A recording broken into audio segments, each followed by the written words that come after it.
Parce que le monde ne dort jamais, mais que vous oui, j'ai gardé un œil sur lui pour vous. Alors voici les actus qui vous ont peut-être échappé cette semaine. Qui n'a jamais rêvé de tout quitter pour changer de vie? Eh bien eux, ils l'ont fait. Harry et Meghan se retirent de la vie royale. La big news est tombée mercredi soir dans un post Instagram. Après plusieurs mois de réflexion, nous avons décidé de renoncer à notre rôle de membre senior de la famille royale et de travailler pour devenir financièrement indépendant, tout en continuant à soutenir Sa Majesté la Reine. Et ne vous inquiétez pas, les deux ados émancipés n'auront pas de mal à vivre. Les marques se battent déjà pour eux avec des propositions à plusieurs milliers de dollars. Si la nouvelle a fait l'effet d'une bombe, les tensions dans la famille royale s'étaient déjà faites ressentir lors des vœux de la nouvelle année. Toute la famille royale sur le bureau de la reine, sauf Harry et Meghan. Alors si le couple claque la porte de Buckingham Palace, c'est parce qu'il ne supporte plus la pression médiatique. Meghan, métisse et divorcée, est la cible préférée de la presse depuis 3 ans. Commentaires racistes, misogynes et xénophobes, comme cette photo publiée avec la naissance de leur bébé.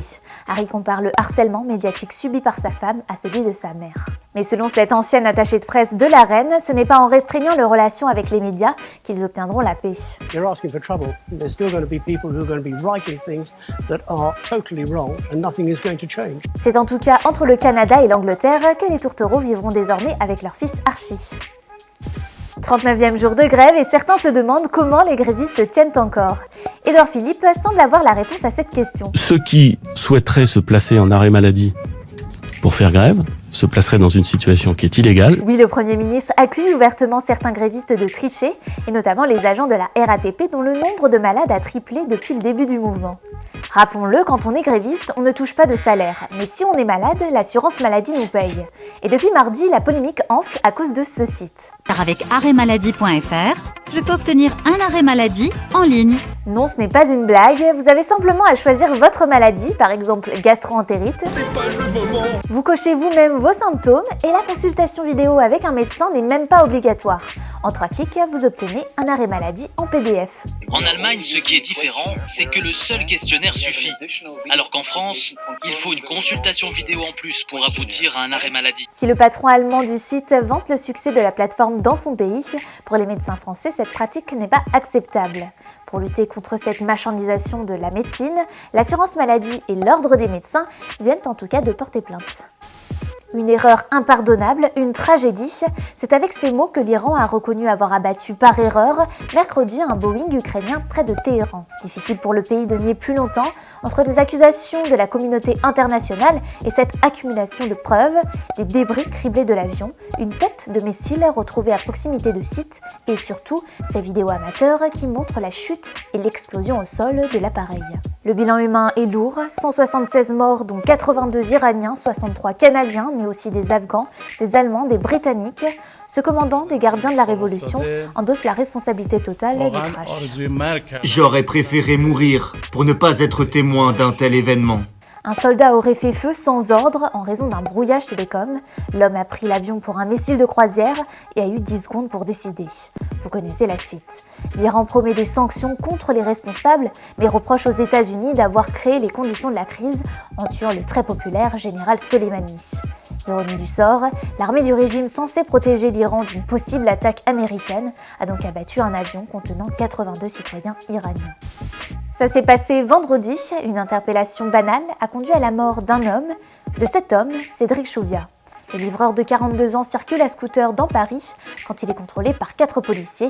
On le voit ici avec son téléphone en train de filmer les policiers. Plaqué au sol, il perd connaissance puis est transporté à l'hôpital. Le père de 5 enfants meurt la nuit suivante. Lundi, son autopsie révèle une mort par asphyxie avec fracture du larynx. Le père de Cédric Chouviat ne peut contenir sa colère.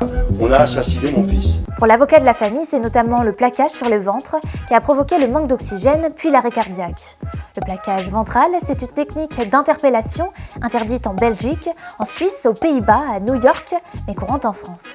Le problème de cette technique, c'est qu'elle est extrêmement anxiogène pour la personne qui l'a subie. Et en se débattant, elle oblige le fonctionnaire de police à forcer encore plus sur son épine dorsale. Elle a déjà généré des décès par le passé. L'IGPN, la police des polices, a été saisie, une enquête a été ouverte. Elle s'ajoute à une liste déjà longue. Les images et les vidéos de personnes battues au sol ou violentées par des policiers se multiplient. Une marche blanche avait lieu aujourd'hui à Levallois-Perret, en la mémoire de Cédric et pour dénoncer ces violences policières. Ils ont fait vibrer le CES de Las Vegas cette année. Pour la première fois, des sextoys connectés ont fait leur apparition au plus grand salon de l'électronique du monde. Vibromasseurs, boules de geisha, mini-vibrateurs, les sextoys connectés se diversifient. Nous avons également la fonction de son ambiant qui est très excitante. Elle permet à l'appareil d'être stimulé par les sons environnants. Cela peut être les sons de la pièce ou le son de ma voix. Et vive la technologie, des produits présentés comme des outils de bien-être et de santé pour ne pas choquer, car s'ils sont si nombreux cette année, c'est surtout à cause d'une polémique l'an passé.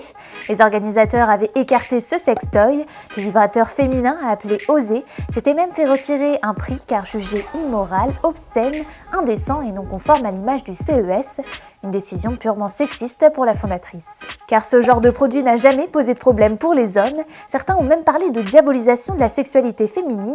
Pour les acteurs du marché, la sextech est surtout un moyen de rompre avec le tabou du plaisir féminin, d'autant que l'industrie pourrait générer près de 40 milliards de dollars d'ici 2024. C'est tout pour cette semaine, merci d'avoir regardé cette vidéo et si vous avez des idées de thèmes, de sujets pour la semaine prochaine, vous pouvez me les proposer en commentaire. N'hésitez pas à partager, à vous abonner. Moi je vous dis à la semaine prochaine et je vous souhaite une bonne semaine.